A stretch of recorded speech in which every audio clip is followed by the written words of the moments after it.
Nithyanandam Paramashivoham Kevalam Jnanamurtym Dvandvatitam Gaganasadarusham Tattvamasya Ekam Nityam Premadamashitam Sarvadhi Sakshibhutam Bhavatitam Trigunarahitam Sadgurum Tam Namami.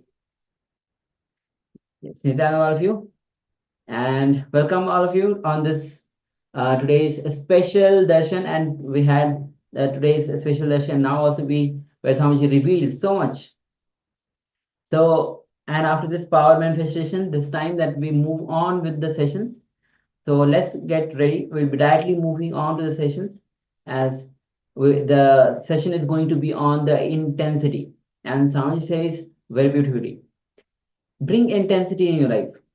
Actually, during the Patanjali Yoga Sutra, Swami says very beautifully. This when during his childhood, when uh, Yogi Yogananda Puri, Raghupati Yogi tells him to climb the pillars of the temple, and he finds there's no reference of climbing pillars as yoga.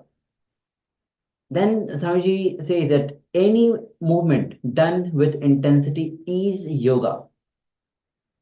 So when you bring intensity in your life, then you are in yoga. So let's get ready to cognize and experience this intensity so that we establish ourselves in that pure consciousness in yoga. So let's get ready. Please come to a space of listening as we enter into this revelation by Swamiji that intensity on intensity and intensity never fails.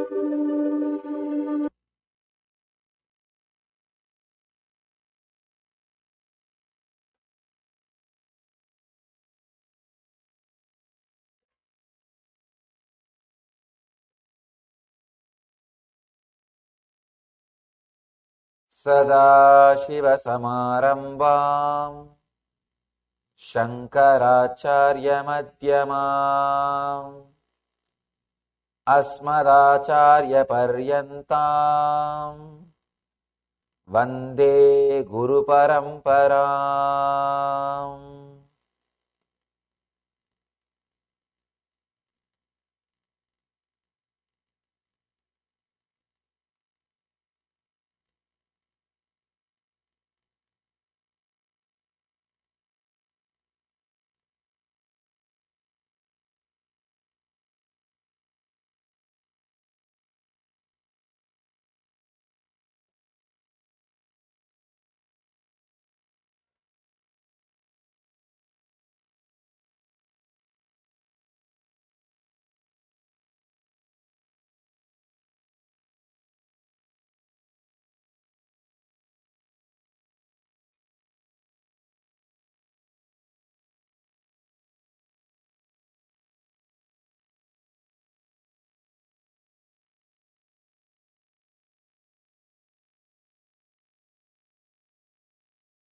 I welcome you all with my love and respects.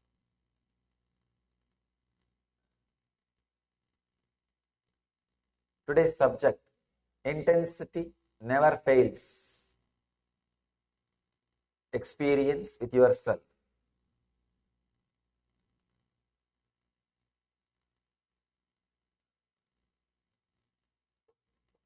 The 21st and 22nd Sutra, Patanjali talks about intensity. And in the next Sutra, 23rd Sutra, he talks about surrendering.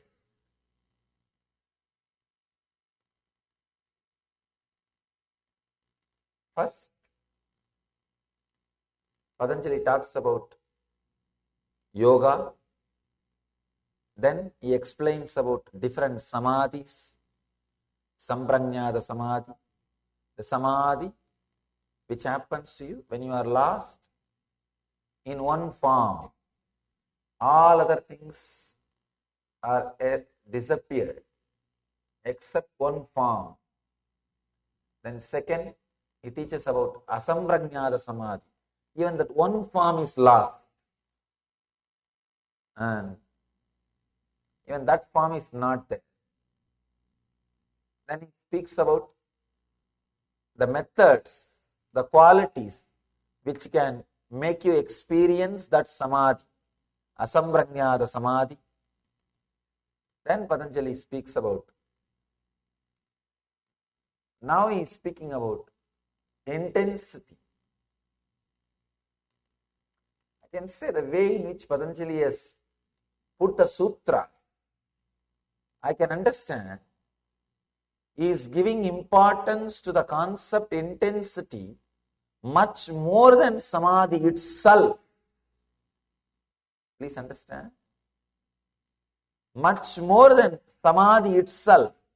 He is giving importance to the concept of intensity much more than enlightenment itself.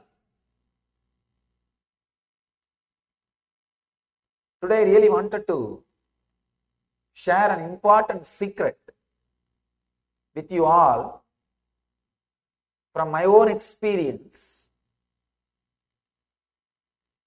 Not only what I learned from my teachers, from my own experience. Intensity is much more important than enlightenment itself. You may think things are a little crazy. You may think enlightenment is the ultimate thing.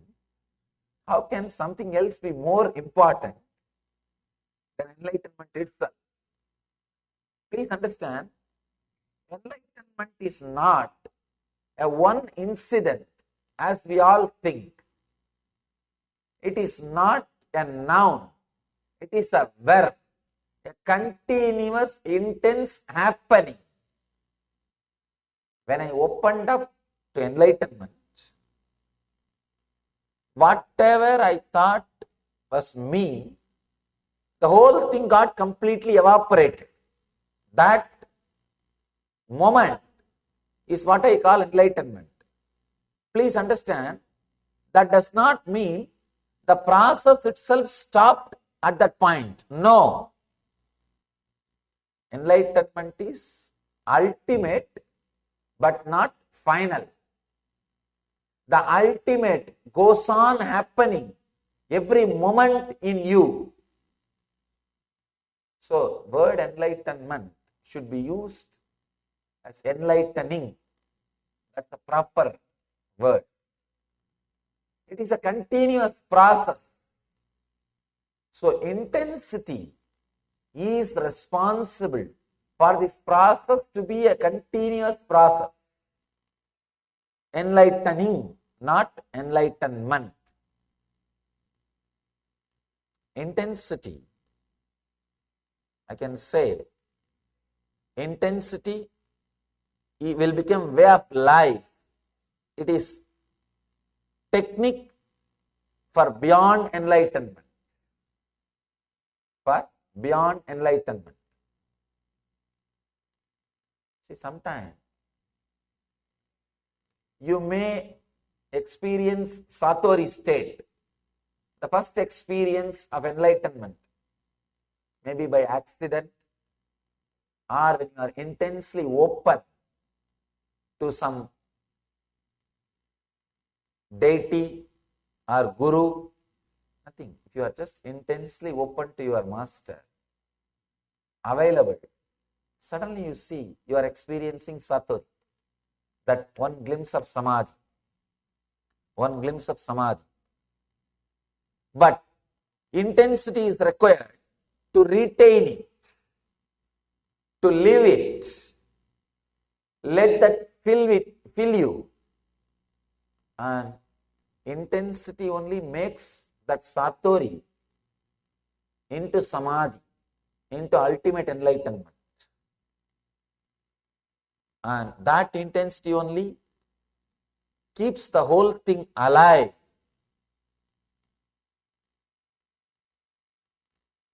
That only continuously makes the big bangs and black holes happening inside your system. See, Big Bang is the ultimate but not final, because every moment that ultimate is happening. Enlightenment is the, you see, this moment suddenly you feel, oh God, this is the ultimate I can ever experience. The next moment, 100 times more explosion is happening inside you. You see, no, this is the ultimate I can experience. And after a few days, again, 1,000 times more intense thing is happening inside you. You say, no, this is the ultimate I can ever experience. I have seen many of our disciples. After every workshop, LVP level 1, they will say, oh, this is the ultimate I have seen in my life. And after LVP 2, they will say, oh, this is the ultimate I had with Swamiji. After 3, they will say, no, this is the ultimate I had with Swamiji. It goes on and on and on. Ultimate is not final. Ultimate is not final. Ultimate means the ultimate thing which you can comprehend. The intensity keeps the ultimate alive inside your system. Keeping the ultimate alive inside your system is what Patanjali calls Kaivalya. Please understand.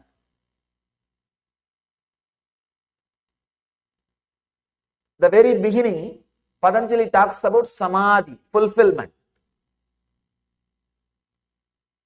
Sama-adi means becoming one with the origin, the root, source. Sama means the source. Adi means, Sama means becoming. Adi means the source. Becoming the source is Samadhi. He starts with Samadhi. The first chapter is called Samadhi Pada. And after describing Samadhi, after teaching Samadhi, Patanjali teaches intensity. Then understand the value Patanjali puts it for intensity. The space Patanjali gives for intensity. The place Patanjali gives for intensity. Intensity keeps the Samadhi alive in your system. Intensity lets that ultimate constantly happening in your system. That when the intensity keeps Samadhi alive in your system, that is what is called Kaivalya. I use the word living enlightenment. Living it. In every step of your life, you experience the utility value of enlightenment. And constantly, you are living it. You are radiating it. You are just sharing it with the whole world. Living enlightenment means you will be just radiating. You will be just overflowing with it.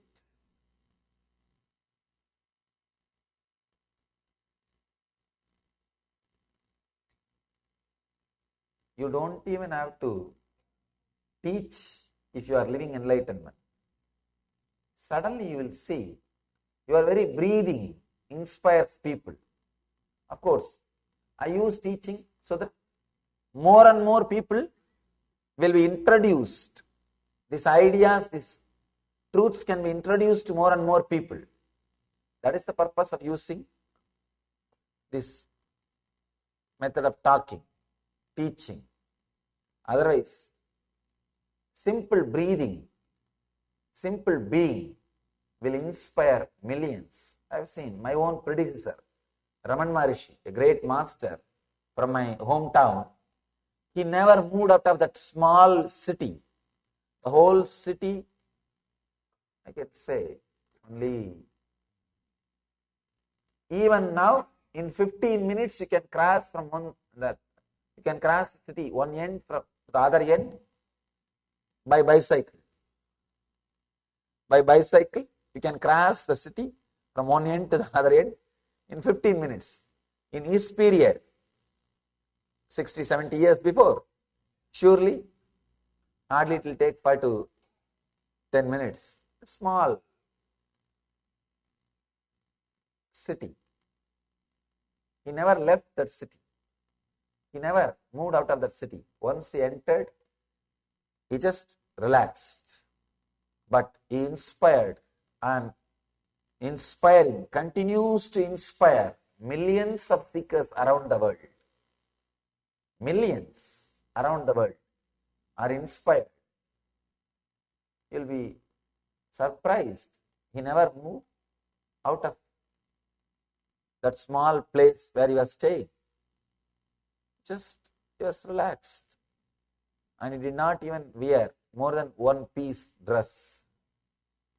All he had, one piece dress and one small walking stick, one water bowl. We call it kamandalu in Sanskrit. That's all. He lived and he inspired millions of people. He continues to inspire millions of people. Living enlightenment. When you are radiating Jivan Mukti, suddenly, not only you are living the truth, you are just radiating. Everybody is inspired, sharing. Extraordinary expression happens through you. Intensity. Patanjali is a great master. He never uses too many words. He uses minimum number of words to explain any concept. Even for Asamprajñāta Samadhi, he uses only one sutra. He just uses one sutra. Shraddha Virya, Smriti Jnana, Prajñā, Itaresham Purvaha. Just one sutra. He finishes the Asamprajñāta Samadhi. But for intensity, he is writing 2 sutras. Then understand the importance of intensity in your life. I want you to understand the intensity from all its dimensions. 1. Intensity in spiritual understanding towards enlightenment. Intensity in what you call external world, health, wealth, relationship, whatever you call. 3rd, intensity as a lifestyle. Please understand. Intensity in the internal world, intensity in the external world, intensity as the lifestyle itself. Yesterday I was introducing the concept of intensity with some of the examples from Ramakrishna.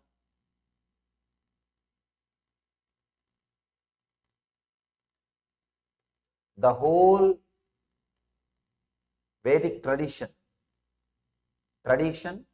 which teaches the science of Jivan Mukti stands on this one concept, intensity.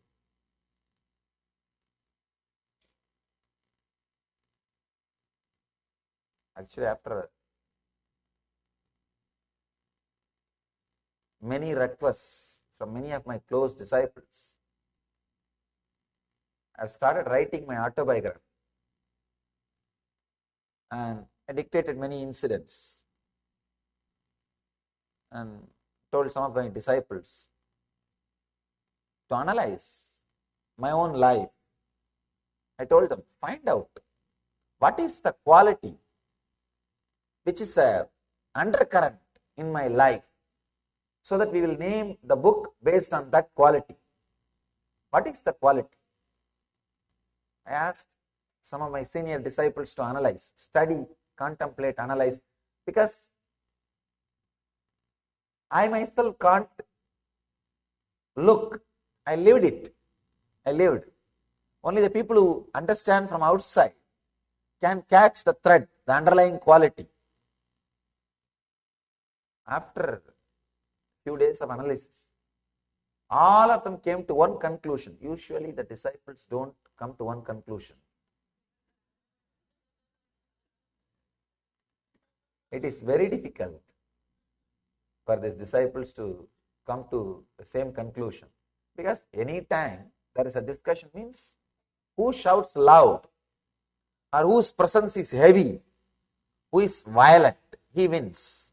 That's the way everywhere things goes on. That's the way. That is why the truth can never be achieved by discussion. No. It's very rare. If all of them fall in tune and come to one conclusion, then it can be truth. But as long as there are different opinions and people are not able to convince one another, who is going to win? Only the person who has strong voice.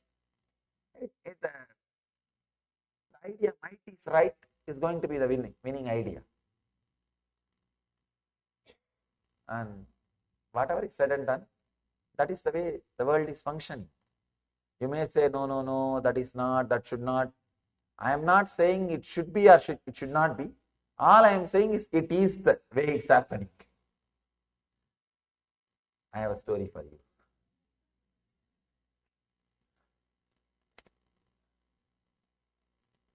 A cowboy strolled out of a saloon, ready to ride out of town, but he saw that someone had painted his horse green from head. The cowboy stormed back into the saloon. Which one of you painted my horse green? He demanded. A huge, mean-looking, strong guy raised out of his seat and said, I did. Immediately the cowboy said, right, just letting you to know the first coat is dry.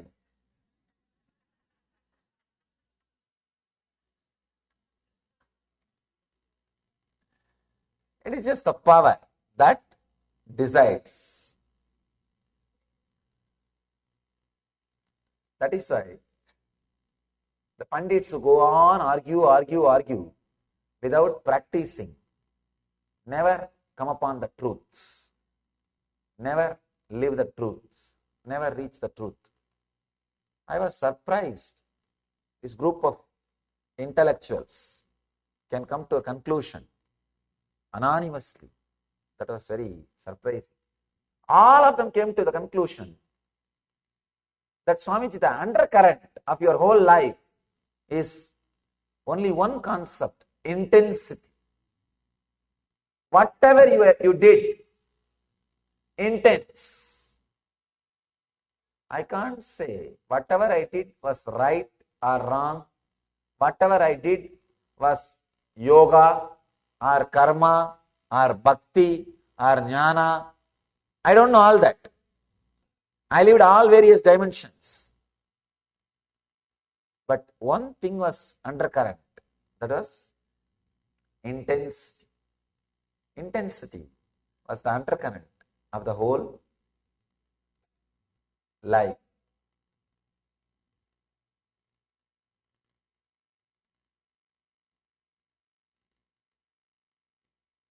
When you are intense, you just recreate your body, recreate your being.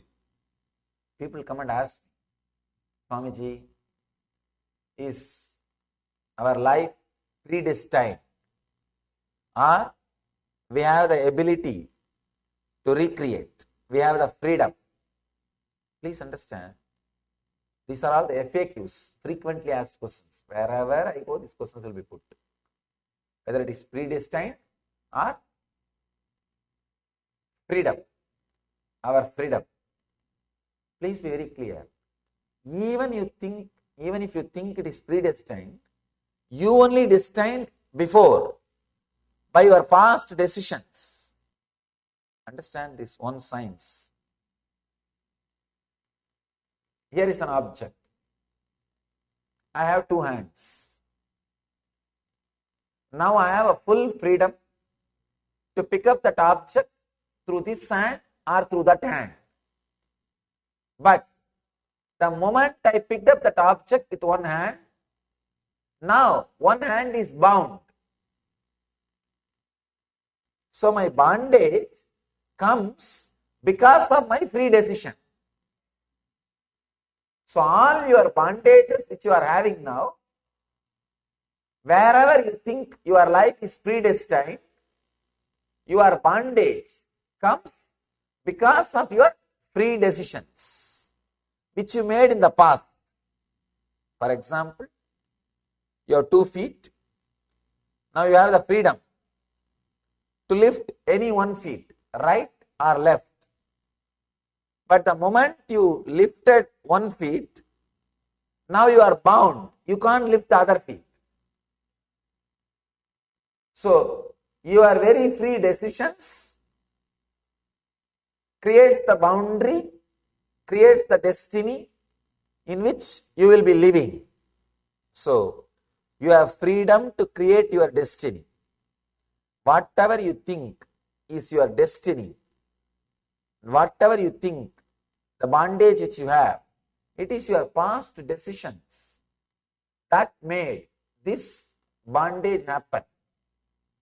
Now you have the energy, intelligence to undo or to rearrange or to recreate or to reorganize. Please understand.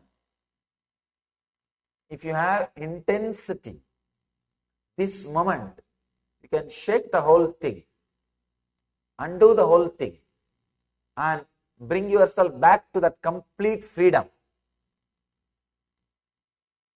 And start creating new destiny. Living in that complete freedom, ability to make your new destiny every moment is what I call living enlightenment. You are free to live your freedom. You have intensity to create or recreate what you think or what you call as your destiny, as your future. This is what I call living enlightenment. Understand? The living enlightenment is a tremendous freedom. It is a capacity of your being, ability of your being. I can say the ability to make yourself available to the present moment. Ability to make yourself available to the present moment. When you are intense, very strong, every moment you will have freedom to undo all the decisions you made, which is responsible for your present bondage, and do new things which will create your new destiny. For example, if you are standing in one leg, if you are intense, you can relax, stand in 2 legs. Now you will have the freedom to create your new destiny, either lifting the other leg or lifting the same old leg or running or walking. You have the freedom to make decisions about the future. So Patanjali gives intensity as a technique for living enlightenment. Samadhi itself can happen to you in many ways. Very beautifully, Ramakrishna says, even if somebody asks for mukti, I don't think twice, I just give it. But if somebody asks for bhakti, I wait. I wait. Understand? Bhakti means intensity to live enlightenment, intensity to radiate samadhi. That is what Ramakrishna calls it as bhakti. When Patanjali uses the word intensity here, he means intensity to live enlightenment. intensity to constantly remember enlightenment, remember Jivan Mukti itself.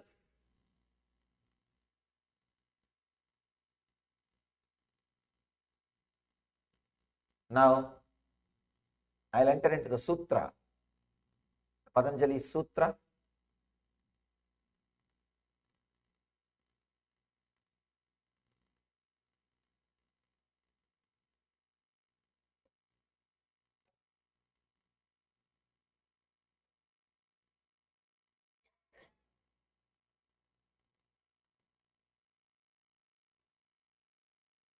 Mrudu Madhyadi Matratvat Tatopi Viseshaha.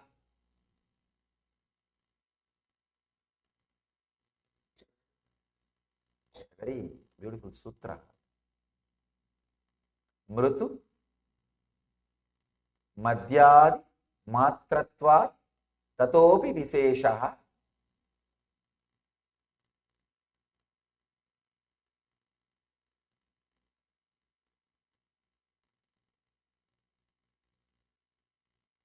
Let me read out the translation by Swami Vivekananda. The success of yogis differs according as the means they adopt are mild, medium, or intense. This is a translation. The success of the yogis are based on the intensity they adopt. Sometimes people come and ask, Swamiji, how long it takes for enlightenment, 10 years or 12 years? I tell them, it is actually based on your intensity. Without intensity, you can go on and on and on and on for years. No, not for years, for ages. That is what we are doing. With intensity, this kshana, this moment. In Sanskrit, kshana means the gap between one thought and the other thought. This moment, the intensity can happen. If the intensity is there, this moment, the enlightenment can happen. Always it happens at this moment only. Whenever you become enlightened, it will be only in this moment, not yesterday or tomorrow. It will always be in this moment. Patanjali says, Mritumadhyadi Tatvat Tatopi Visesha. The success of yogis differs according as the means they adopt are mild, medium, or intense. This is Vivekananda's translation. And Swami Sachidananda, he says, the time necessary for success depends on whether the practice is mild, medium, or intense.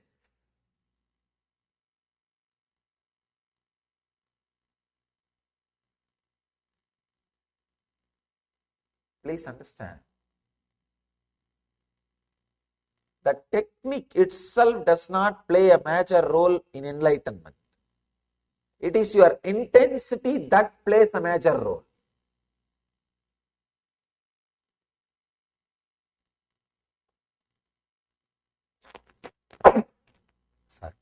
Sorry. The technique itself does not play a major role.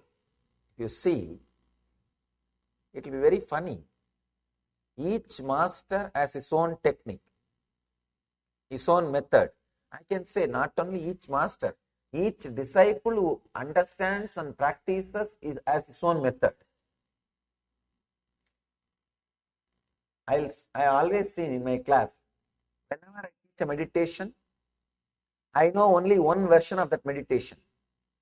When I see 100 people practice that meditation, I learn 100 version of that meditation. When I teach, I know only one version of that meditation. When I see people practicing, suddenly I learn 100 version of that meditation. So, Ramakrishna says, Yadomat Tadopat in Bengali. As many faith, so many paths. I tell you, as many people, so many paths. As many people, so many paths. But everything works. That is the funny thing. That is the fun. Please understand. What I am talking is insider secret. Some of the insider secret. Anything you design and people start practicing, it works. How come? Each one has their own technique. Sometimes both of them are completely opposite to each other. I have seen no two masters can agree. If they agree, someone is fake.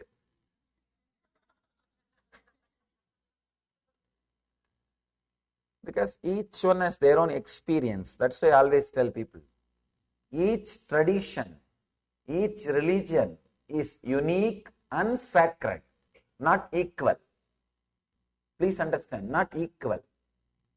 When we start bringing the idea, all religions are equal, we are bringing a lot of complications, difficulties. The moment you try to say equal, somebody will say, no, we are not equal, we are special. So each one, the outside they will say everything is equal. Inside, no, we are special, we know, but for the sake of others, let us be polite by saying equal. No. Be very clear. All traditions are not equal. All religions are not equal. All religions are unique and sacred. It is unique and sacred to the people who are practicing it. So, unique. Each technique is unique. Each master is unique. Each tradition is unique. You see the Vedic tradition, it is group of religions. Each master is independently intelligent enough to create a religion. Each sutra of this Patanjali is independently intelligent enough to lead human beings to enlightenment. So each sutra is capable of creating a religion. It's like sometimes people come and ask me, Swamiji, why do you have so many techniques, traditions, deities, choice in India, Vedic tradition, in Vedic tradition? I asked them, why do you have so many varieties of cars and transporting vehicles? Why do you have so many variety? Because there was demand and lot of research and development went in that field. Naturally, when a lot of research and development goes in that field, different variety, different luxury level, different comfort level, different category, different consumers, different customers, different variety of cars are created.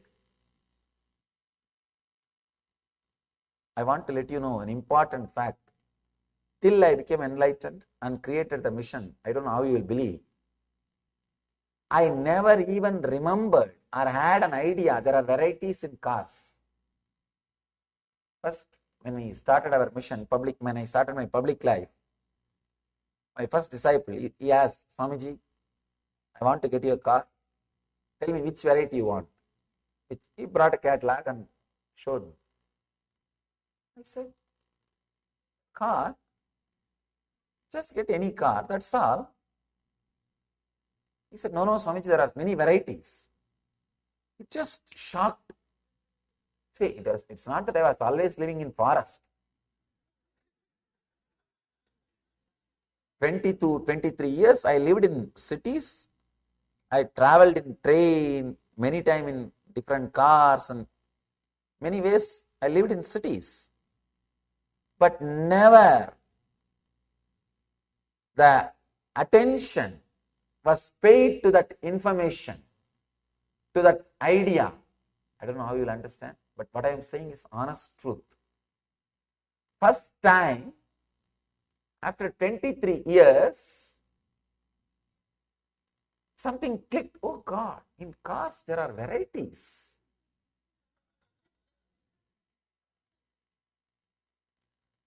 But I know thoroughly about varieties of meditation techniques, because I was doing research and development in different field.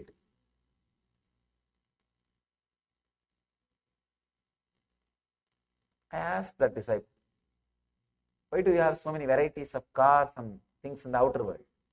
Because in this civilization, the demand for the outer world things was there, and research and development, the energy, money, people, intelligence put in that field, created different varieties of cars, construction methods, the lifestyle and everything. Whichever field you put a lot of resources doing research and development, you will have variety and comfort. In the East, in the Vedic tradition, our masters put so much of energy and intelligence. Please understand, our cream, intelligent community put its whole energy into inner science research and development. That is why so many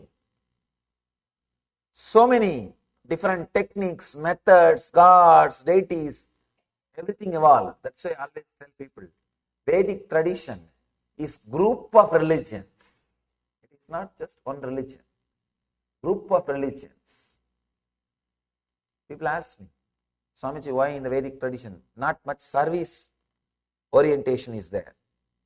Please understand, I am not against service, social service. Why it is not there in the Vedic tradition? Because they have something far more deeper to do. They are not created for service. People who don't have anything else to do, like research and development, or don't have anything to contribute, let them serve bread and butter and give some clothes and give some medicines, and let them do that work.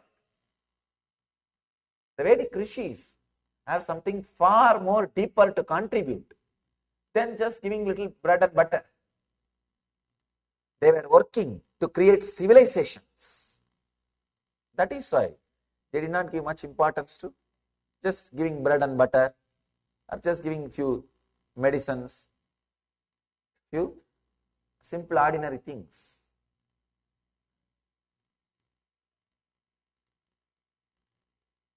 Different techniques, different methods, different deities, different paths. Then what is the point that decides the person's enlightenment? Because in all paths, in all the ways, people achieve enlightenment. What is that it decides? Intensity. That decides the person's enlightenment, the higher experience. With intensity, whatever you do will be meditation. Without intensity, even if you meditate, it will be just a ritual. It will be just ritual. As I was telling, whenever I teach meditation to 100 people, I learn 100 version of that same meditation.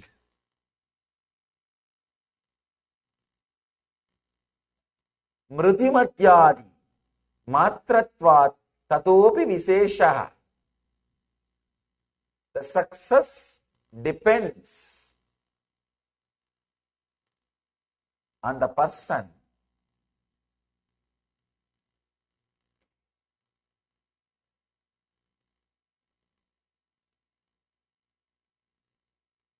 not on what he is doing, but what he is. But what he is, it depends on the intensity which he carries. Patanjali says, based on the intensity, low, medium and high, the success is achieved.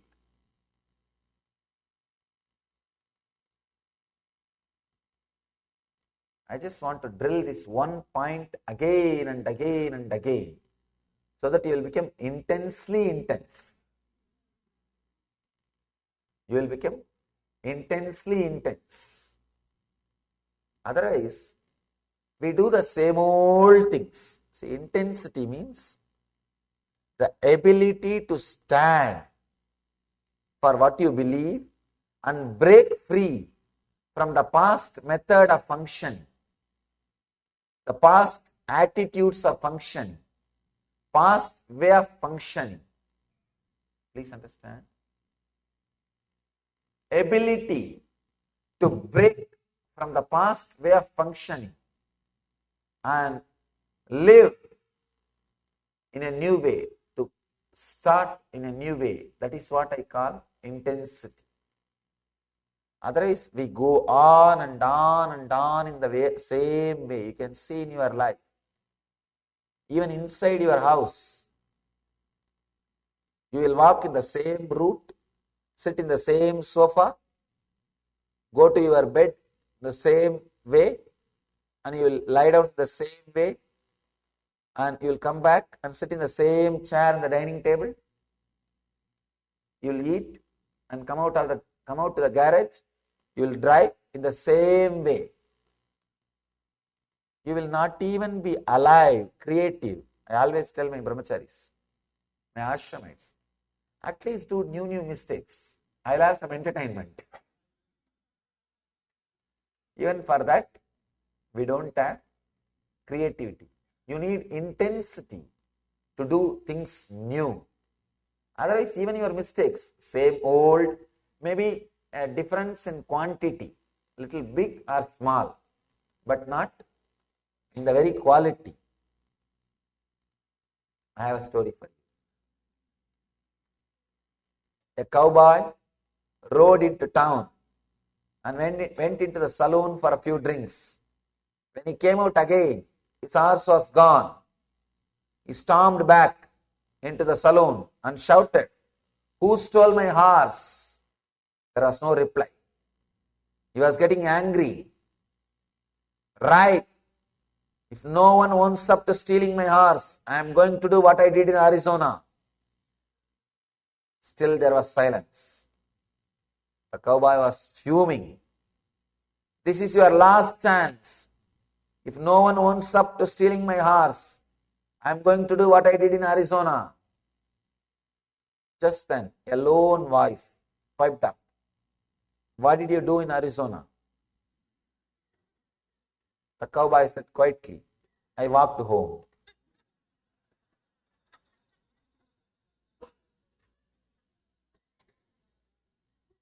You may be doing the same thing.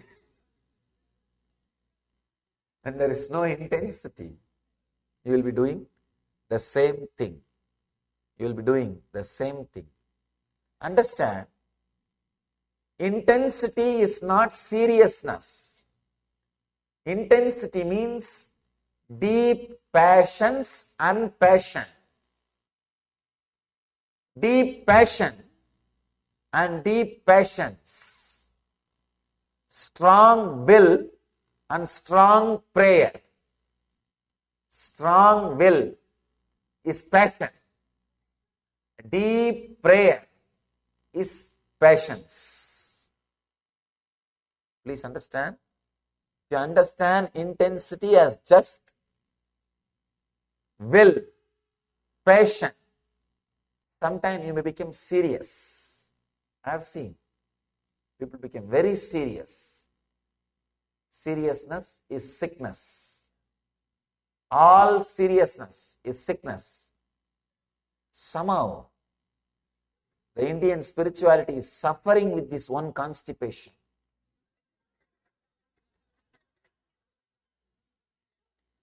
A long face. Yogi means a long face.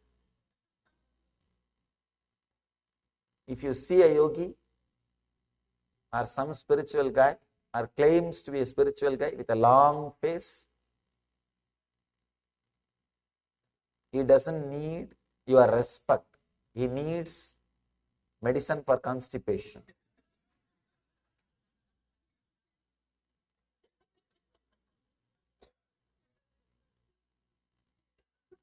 Really.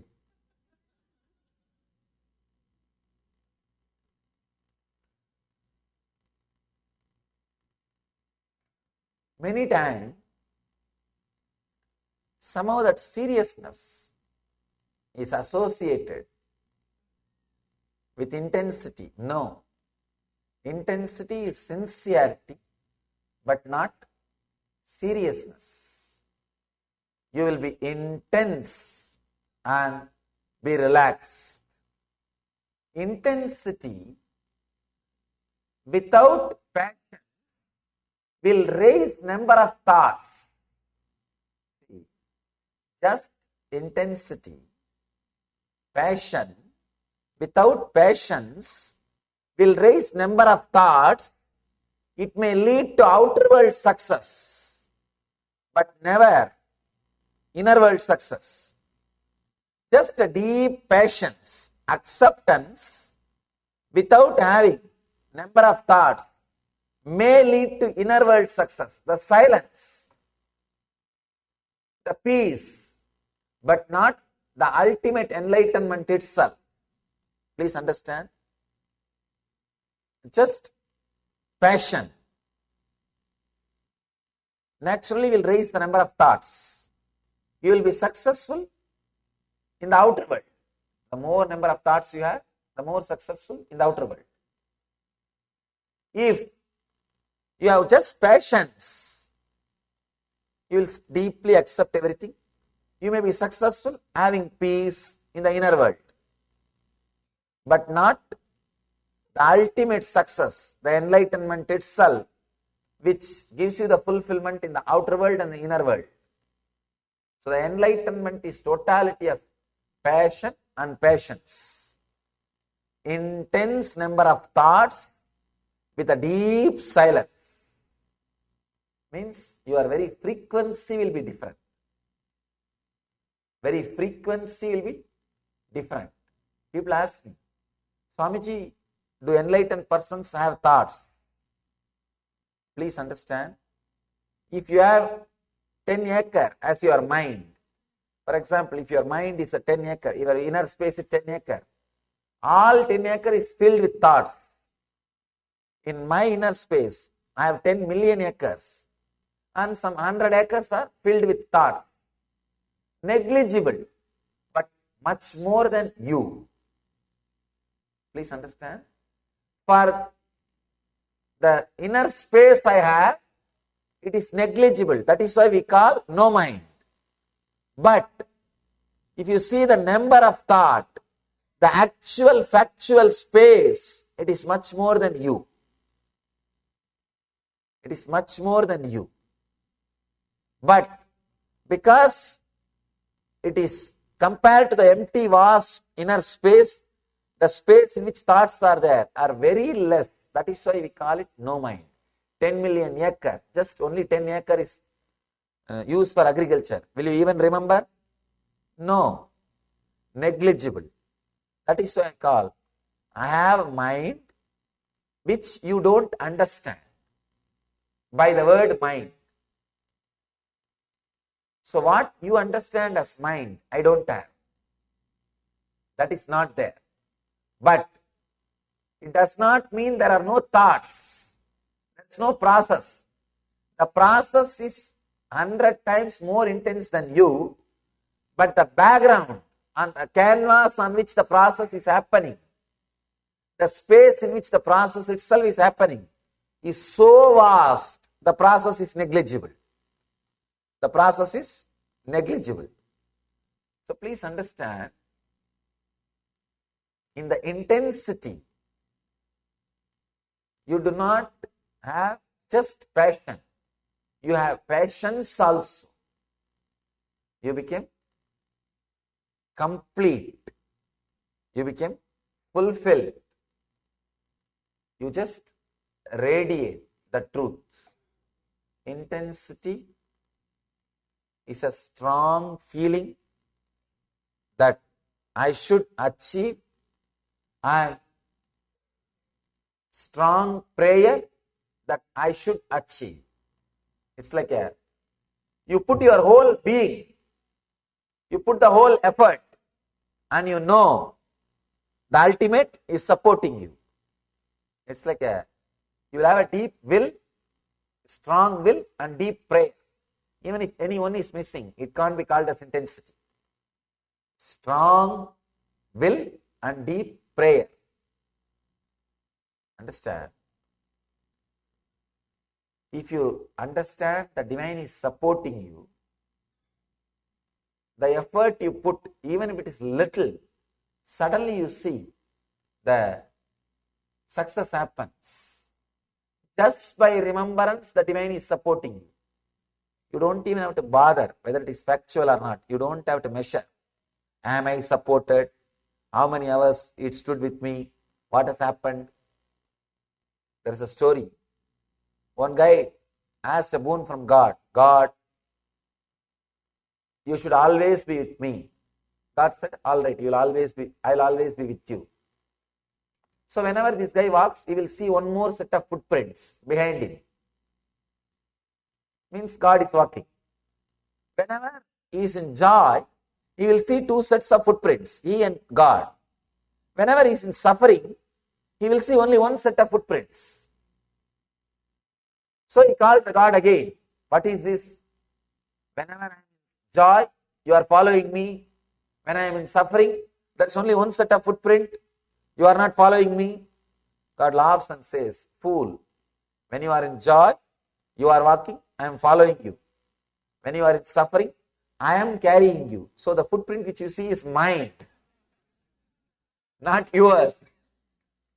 So be very clear.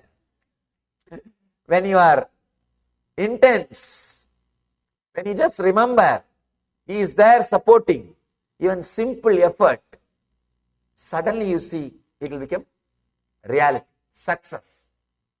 It will become success. So even a simple thought that is there, please understand. First Patanjali talks about samadhi states, then he talks about intensity. The next sutra he talks about is surrender. Means strong will and strong prayer. Even the idea you are supported, suddenly you will see you are successful. You are successful. The next sutra is Ishvara Pranidhananiva. Just by surrendering, people can become enlightened. Just by remembering, you are supported, you achieve. I have a story for you. A man drove his car into a ditch on a quiet country lane. Fortunately, a farmer passed by with a horse. This guy asked, could your horse pull my car out of the ditch? Driver asked. Farmer said, but he is a big strong horse. We will see what he can do. He will be able to do it, I think. Anyhow, the farmer hitched the body up to the car and said, pull Blackie, pull. Buddy, the horse did not move an inch. Then farmer said, pull Samson, pull. Buddy did not move an inch. Then the farmer said, pull Troy, pull. Buddy did not move an inch. Then the farmer said, pull, Buddy, pull. And Buddy, the horse, effortlessly pulled the car out of the ditch. The driver was grateful but mystified. He asked the farmer, tell me, why did you keep calling your horse by the wrong names? Like Blackie, Samson, Troy. The farmer said, well, you see, my buddy is blind, and if he thought he was the only one pulling, he will never move.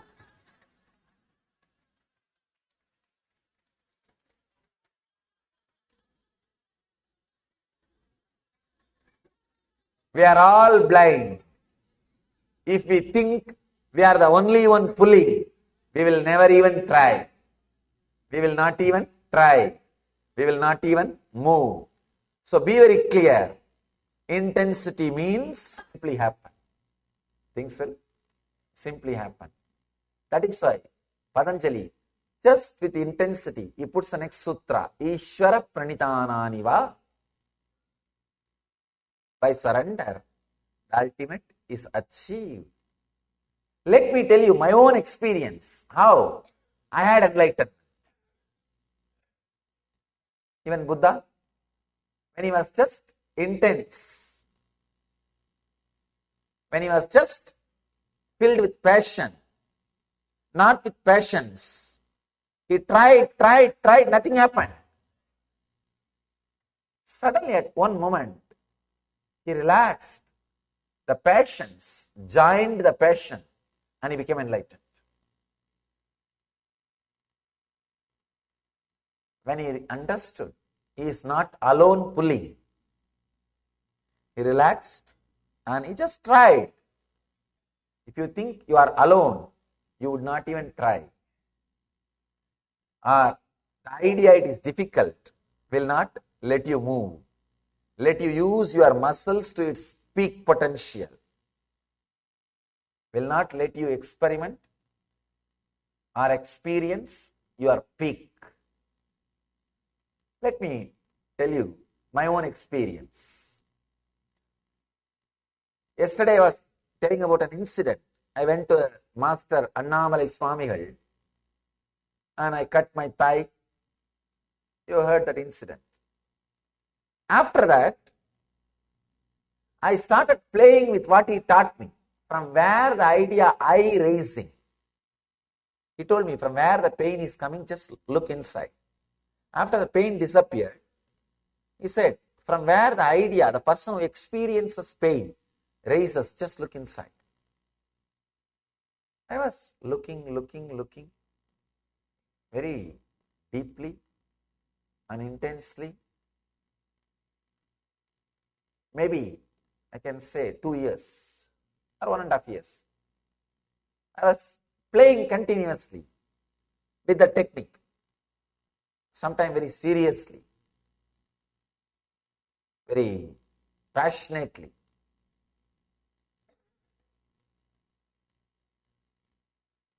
In a way, that thought has become my only thought.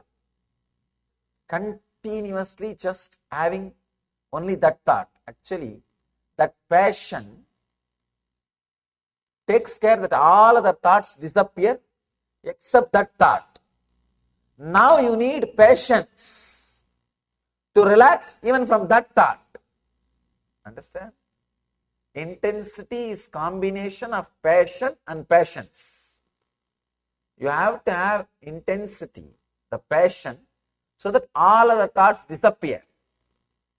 Now you need to have patience even to unclutch from that thought, that one thought. So almost everything else has disappeared except that one thought from where the thoughts are raising. One day, I was sitting at the foothills of Arunachala. That place is called Pavalakkundru. I have spoken elaborately on this experience in a discourse called Living Enlightenment. It's in YouTube. If you find time, maybe you can spend a little time with that discourse.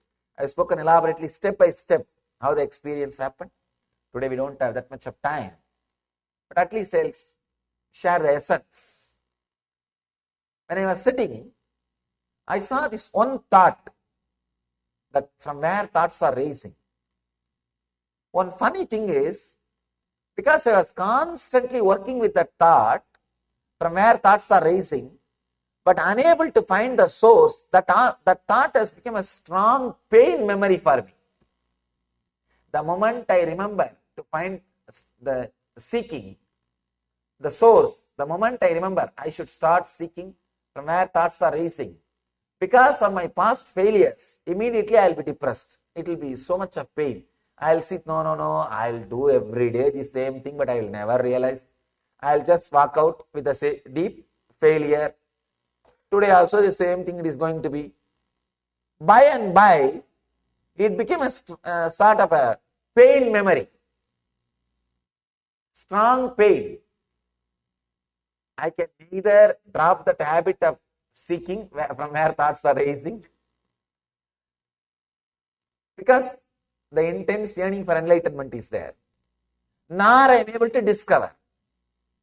So what to do? It's like almost married.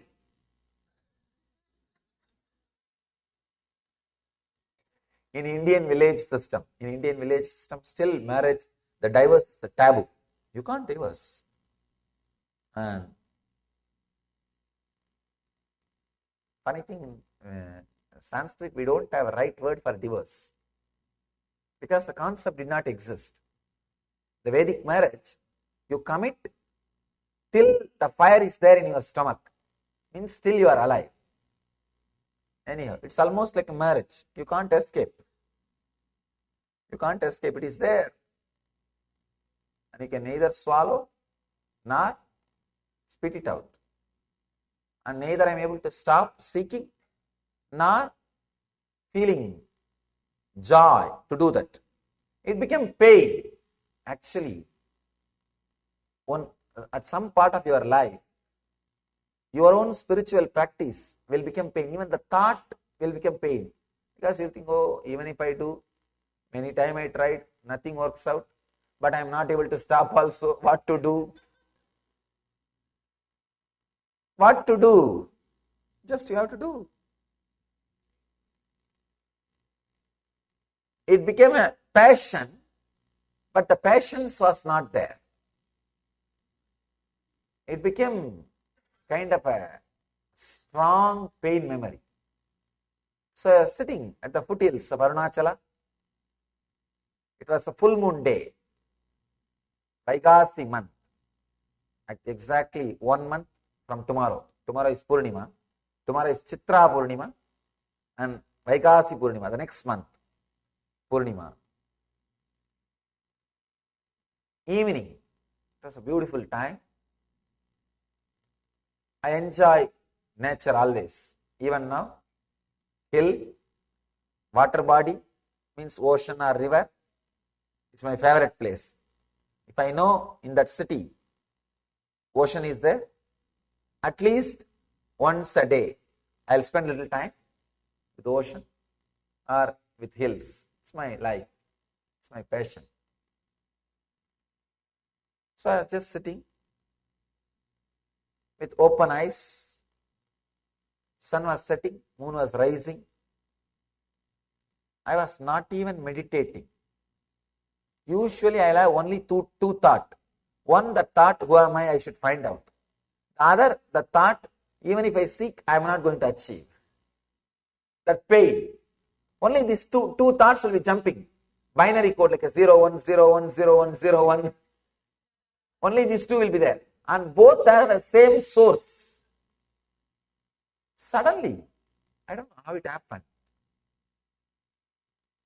Both the thoughts, the passion lost its power over me because of the deep passions I experienced, a deep relaxation I experienced in that evening moon. When the moon was rising, the deep passions I experienced, the deep passive feeling I experienced, the relaxed feeling I experienced, the settled feeling I experienced. It's like in Indian villages I have seen, they'll use a big bamboo stick to burn dead bodies. After they burn everything is burnt, they will throw that stick also into the same fire. Same way, I used this one thought, who am I, to seek the source of the thought, to burn all other thoughts. Now, this thought needs to be burnt. This stick is there in my hand, giving me suffering and pain. Not getting down, not coming down. That's a beautiful story of Brahma Kapal. Shiva removed the head of Brahma, one head, because Brahma was very egoistic. He was very egoistic. He removed one head of Brahma It's a very mythological, beautiful description. In our tradition, we say Brahma is able to see in all four directions and up. Fifth head, he had four heads, four directions, and one head towards up, the above. It means he had the ability to see all 360 degrees, this side and this side. Means a pure consciousness. But for some reason, when he became egoistic, the ability to see this side 360 degree lost, means he lost enlightenment. That is what is meant by the word Shiva removed the one head.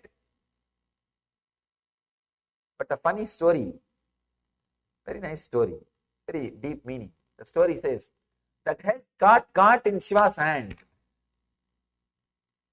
Shiva's hand. And whatever is put in that head, that kapal, that eats it away. So nothing was left for Shiva. Same way,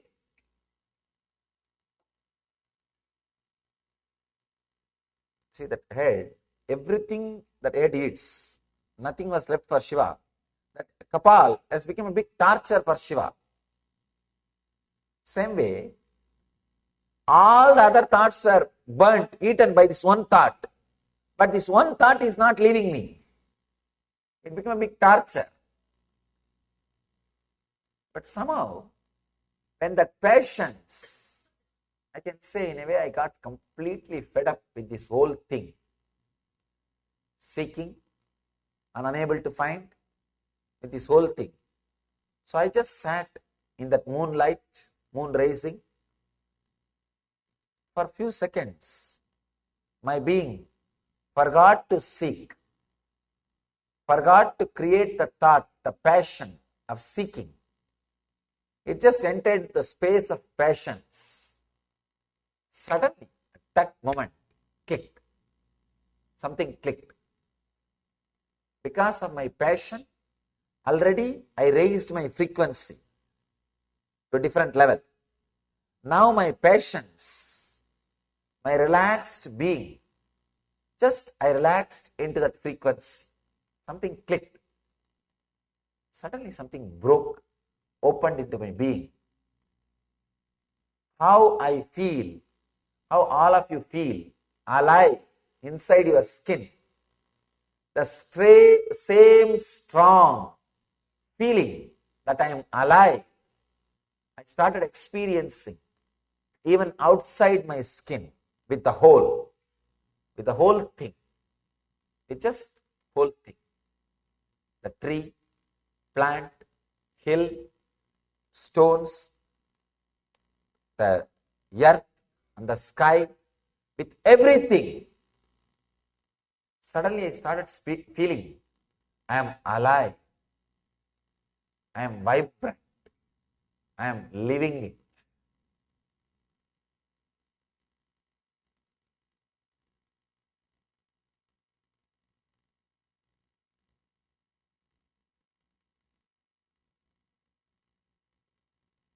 As long as that passion and passions was there inside me, the intensity, that experience stayed. But after 2.5 days, the passion took over the passions. The passion to hold on to that experience took over the passions to relax into that experience. Please understand. Whenever you want to hold your bliss, you will miss it. Bliss means what? Choicelessness is bliss. When you choose bliss, you have chosen suffering. If your hands are open underwater, river will be flowing. You will be holding the river. The moment you hold the river, you try to hold it, what happens? You have only empty hands. You are with open hands, breeze is blowing. The moment you hold, you have only empty hands. So, the moment you choose bliss, you choose suffering. Choice is suffering, choicelessness is bliss. The moment my passion took over the passions, it disappeared. It just disappeared. Again, it took more than 10 years for me completely tune, polish my being and relax with a deep passion and passions. When that experience happened again, never left. It just stayed. It just stayed and started radiating through this body. Please understand. Passion with passions is what I call intensity. Intense, I can say. Intensity is required to start your spiritual practice. Without intensity, I have seen many people. They buy all products. You just see an ad in the TV, some 90-day program to build your muscles, to build your body. You see after, before, after photograph. And you order everything. But there is no intensity. You even express delivery it. Because you don't want to wait for 10 days. You know in 10 days it disappears. You express delivery it. But by the time it arrives, intensity is not there. And it's lying down. After few days or few months, when you do garage sale, the same thing without even being opened will be sold for 1/10 of the price. You would have bought for $50 and you will sell it for $5. You need intensity to start any practice. You need intensity to continue any practice. You need intensity to achieve satori. Please understand. In my life, I needed intensity to start my practice. I needed intensity to continue my practice. I needed intensity to achieve satori, first experience. I needed intensity to make that first experience eternally staying with me, and means enlightenment. And I needed intensity for enlightenment, and I needed intensity to live enlightenment after enlightenment. Understand? For ultimate fulfillment, you need only 3 things in the life. 1, intensity. 2, intensity. 3, intensity. That's all. Patanjali says, based on the intensity level, success is achieved. You can just drag and waste your life. Waste your life. Waste your life. Just today, I was sitting with one of my disciples and chatting. The person wanted to tell me something, but could not tell. She was saying, no, I'll think and let you know. I'll think and tell. I said, don't waste time. At least tell now. I'll work it out. Either I'll answer if it is a question. If it is right, I'll fulfill. If it is wrong, I'll clear it. It will be solved. If you are postponing, you are delaying the whole process. Intensity suddenly reduces the whole span of your traveling. Intensity drastically reduces the wastage of time. Without intensity, you can go on and on and on. Understand? When there is no intensity, you are lost in the past and future. Life goes on and on and on. You have eternal lives in front of you. This idea of eternal lives brought so much of passions in India. The Indian culture, the whole thing goes in its own phase. It brought a lot of passion, no doubt.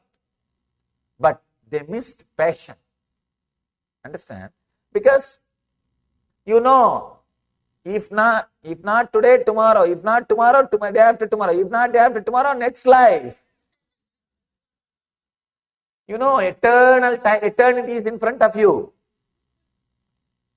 I can say that's one of the important idea responsible for the laziness which is prevalent in India. I have seen till morning 10 o'clock, these guys will be sitting in chai shop and conducting newsroom, analyzing who ran away with whom, who is having affair with whom, who is sitting with whom, who bought whose property. I know in my native village, some 4 or 5 people, they know thoroughly about that whole town.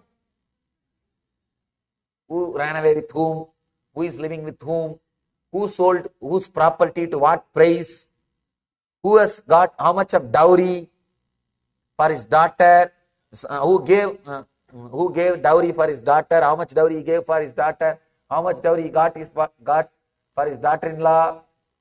Complete information. Complete information. You will be really surprised. And this fellow knows thoroughly about real estate, who sold, whose house, where, what price, everything. Even how much is given in account and how much is unaccounted. Number 1, number 2, everything he knows. Once I asked him, he was sitting and talking about some real estate. Swamiji, that guy sold his house just 1 week before, and this house is on sale. This property is in litigation. He was talking. I asked him, are you a real estate broker by your profession? How do you know the whole thing? He said, no, just as a hobby I know, Swamiji. Just for time pass. No, really. I know in my town, in each and every town in India you can see at least 10 people like this.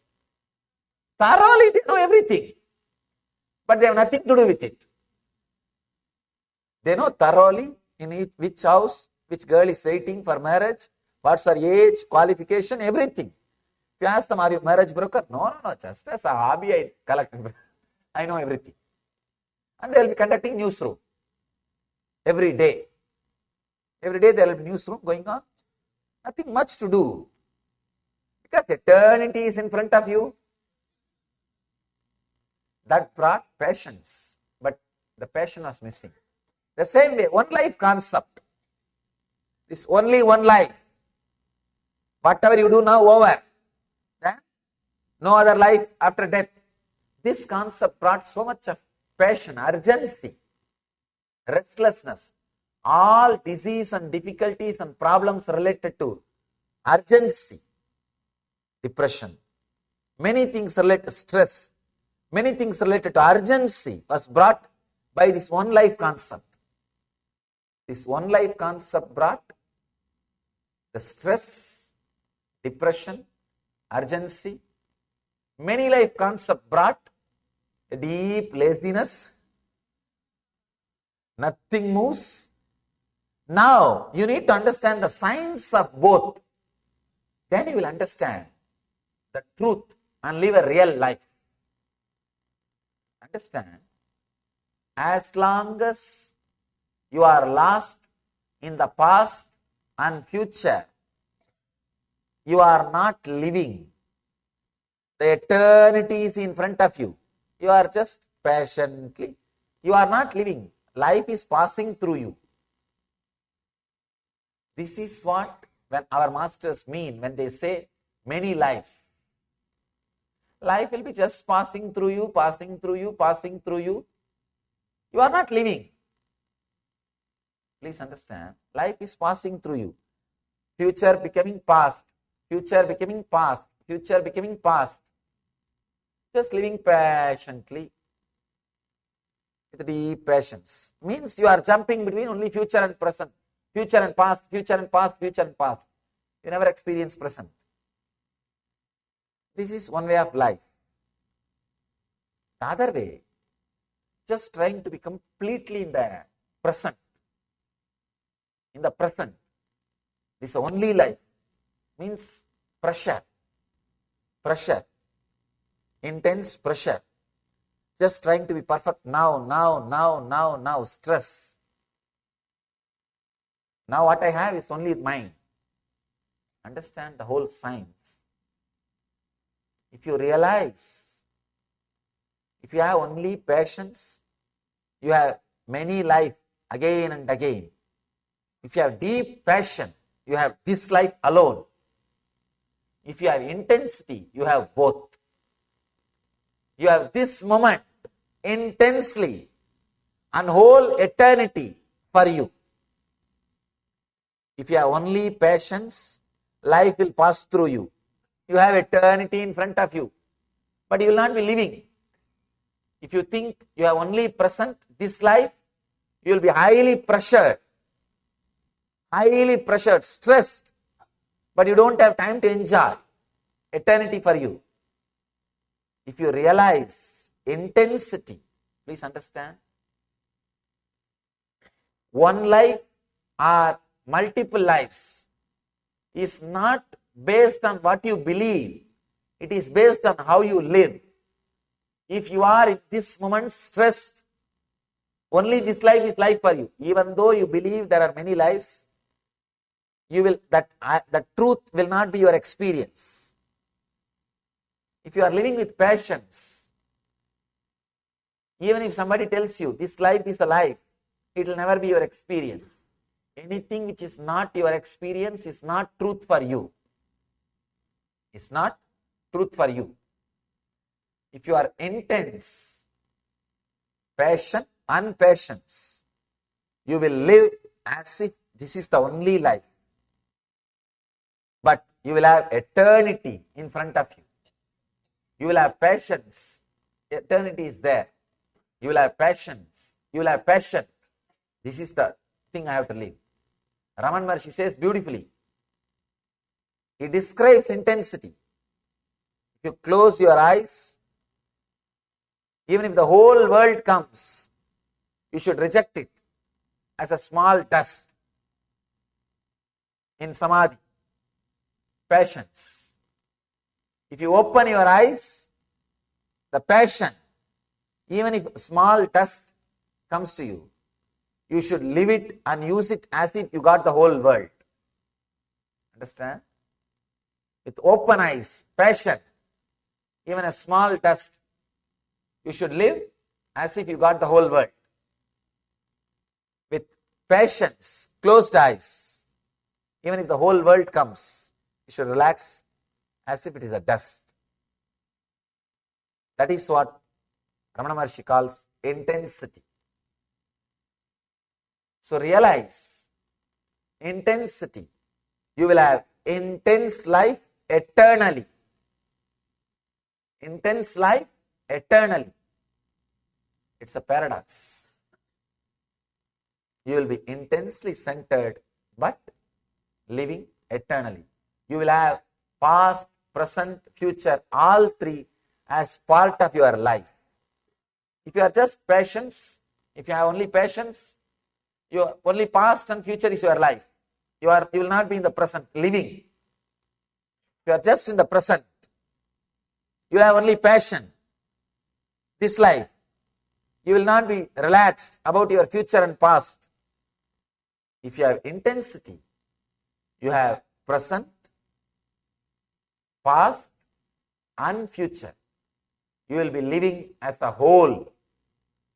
Enlightenment means living in all three times at a time.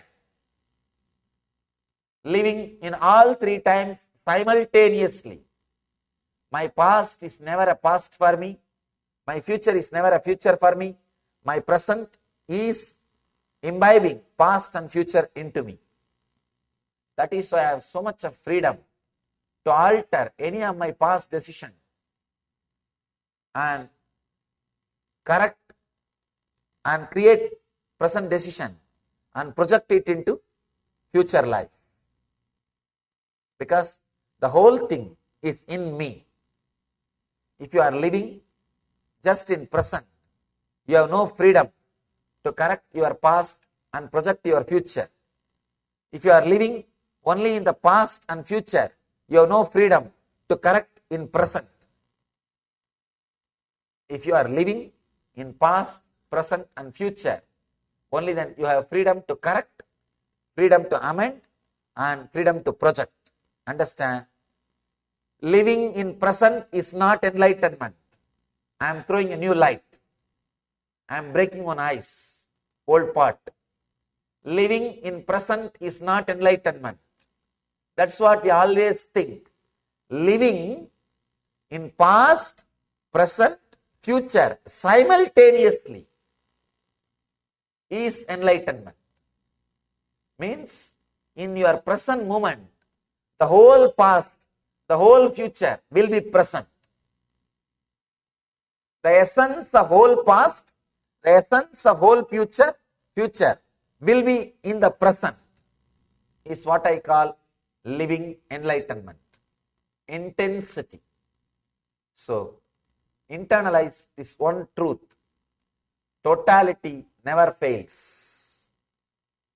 Experience with the self. Intensity means a deep passion, deep patience, ecstasy in the restful awareness, bliss in peace, excitement in restful awareness. So, bring intensity as part of your life. Anything you do in the outer world or in the inner world, be intense. You will explode in 360 degree in all dimensions. Live intensely and become intense. I can say becoming, when I say become intense, it is much stronger blessing than live enlightenment. So, I bless you all. Let you all achieve intensity, radiate intensity, live intensity, achieve and radiate Jivan Mukti, living enlightenment. Let you all achieve and radiate eternal bliss, Nithyananda. Thank you.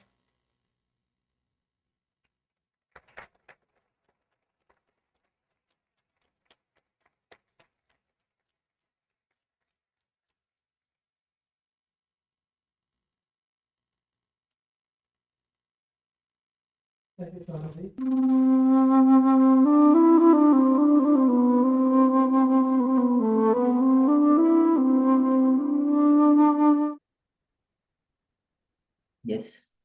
So intensity is even greater than enlightenment. Patanjali gives importance to intensity much more than enlightenment, because enlightenment is ultimate but not final.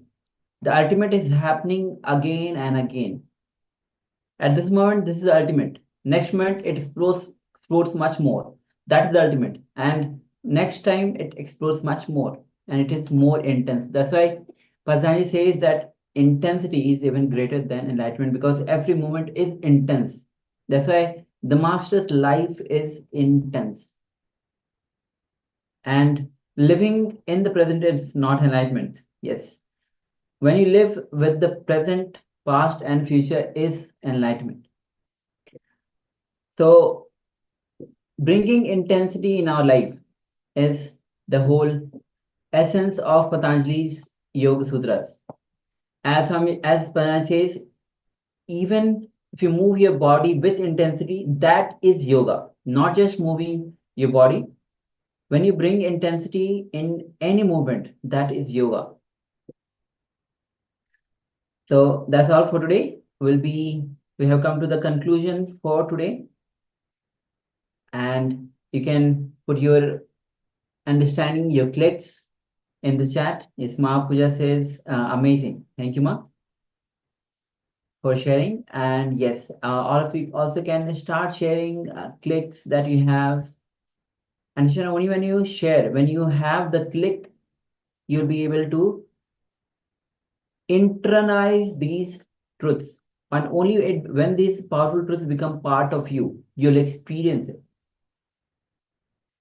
All right, so now we'll be closing the day with the Purna Mantra, and tomorrow will be the last day for this season of Paramashivoham, and of course that after that there will be a few days of the glimpses of Paramashivoham, and the next season will be starting.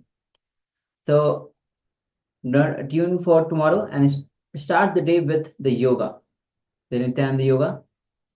Yoga to tune yourself to the cosmos, to prepare your physical body to receive that superconscious breakthrough. So let's join our hands in Namaskar Mantra. Om Purnamada Purnamidam Purnat Purnamudachyate Purnasya Purnamadaya Purnamevavasishyate Om Shanti Shanti Shanti Hari Om Tat Sat Sarvam Bhagavat Shri Nithyananda Paramashivoham Om Nithyanandam. Thank you everyone. Nithyanandam.